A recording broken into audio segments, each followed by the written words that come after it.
Hello बच्चों, let us read this question. This question says a reaction requires 2 atoms of phosphorus for 5 atoms of oxygen.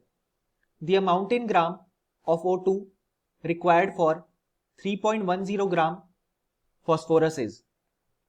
So इस question को solve करने के लिए हमें जो की कॉन्सेप्ट रिक्वायर्ड होगा वो है मोल कंसेप्ट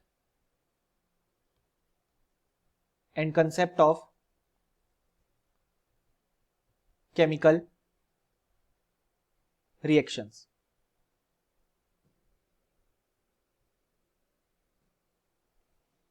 So अगर हम इस क्वेश्चन को देखें तो ये कहता है कि 2 एटम्स ऑफ फॉस्फोरस कंबाइन करते हैं 5 एटम्स ऑफ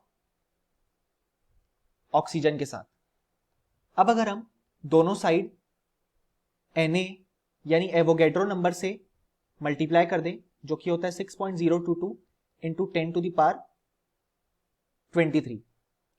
सो हम लिख सकते हैं कि 2 into Na atoms of phosphorus combine करेंगे 5 into Na atoms of oxygen के साथ। और हम जानते हैं जब भी Na एटम्स प्रेजेंट होते हैं तो हम उसे 1 मोल बोलते हैं। यानी कि अगर हम इस चीज को मोल के टर्म्स में लिखें तो हम लिख सकते हैं कि 2 मोल फॉस्फोरस एटम्स कंबाइन करेंगे 5 मोल ऑक्सीजन एटम्स के साथ। यानी कि अगर हम लिखें तो 1 मोल फॉस्फोरस एटम्स कंबाइन करेंगे 5/2 मोल ऑक्सीजन एटम्स के साथ। अब हम जानते हैं कि 1 मोल में हमेशा उस एलिमेंट या उस कंपाउंड का मोलर मास प्रेजेंट होता है। यानी कि 1 मोल ऑफ फॉस्फोरस एटम्स का मास हो जाएगा फॉस्फोरस का मोलर मास जो कि होता है 31 ग्राम, और 1 मोल ऑफ ऑक्सीजन एटम्स का मास हो जाएगा उसका मोलर मास यानी कि 16 ग्राम। सो अब जो हमने ये एंड रिजल्ट डिराइव किया है उसको हम ग्राम के टर्म्स में चेंज करेंगे।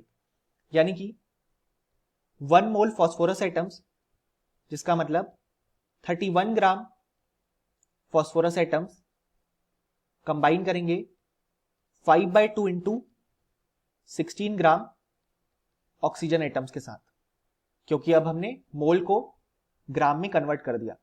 सो हम लिख सकते हैं कि 31 ग्राम फॉस्फोरस एटम्स कंबाइन करेंगे, अगर हम इसको सॉल्व करें तो आंसर आएगा 40 ग्राम ऑक्सीजन एटम्स के साथ।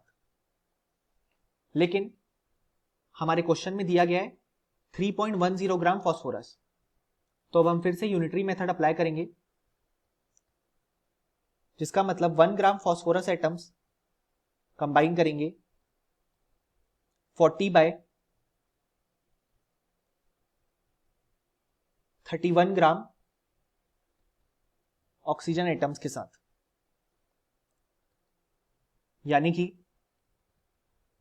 3.1 ग्राम फॉस्फोरस एटम्स कंबाइन करेंगे 40/31 इंटू 3.1 ग्राम ऑक्सीजन एटम्स के साथ। सो हम बोल सकते हैं कि जो ऑक्सीजन की रिजल्टेंट अमाउंट आएगी वो आएगी 4 ग्राम ऑक्सीजन एटम्स। अब हम देखें तो हमसे क्वेश्चन में amount in gram of O2 पूछा गया है, लेकिन हमें स्टार्टिंग में ऑक्सीजन के एटम्स दिए गए हैं। सो अगर हम नॉर्मल एक ऑक्सीजन एटम को दें या O2 मॉलिक्यूल को देखें, दोनों की अमाउंट सेम हमेशा रिक्वायर्ड होगी, चाहे अगर हम उसे oxygen as a atom consider करें या चाहे oxygen as a molecule consider करें। क्योंकि रिएक्शन में ऑल्दो स्पीशीज अलग यूज हो सकती है, लेकिन O2 जो है वो ऑक्सीजन एटम से ही बना हुआ है। अगर हमसे यहाँ पे मोल्स पूछे होते तो हमारे लिए आंसर डिफरेंट हो सकता था, लेकिन क्योंकि हमसे यहाँ पे अमाउंट पूछी गई है इसलिए हमारा आंसर 4 ग्राम ही रहेगा, चाहे वो O2 की बात करे चाहे वो O की बात करे। सो इसलिए हम ये बोल सकते हैं कि इस क्वेश्चन का जो करेक्ट आंसर है वो है 4 gram. Hope you understood it well. Best of luck.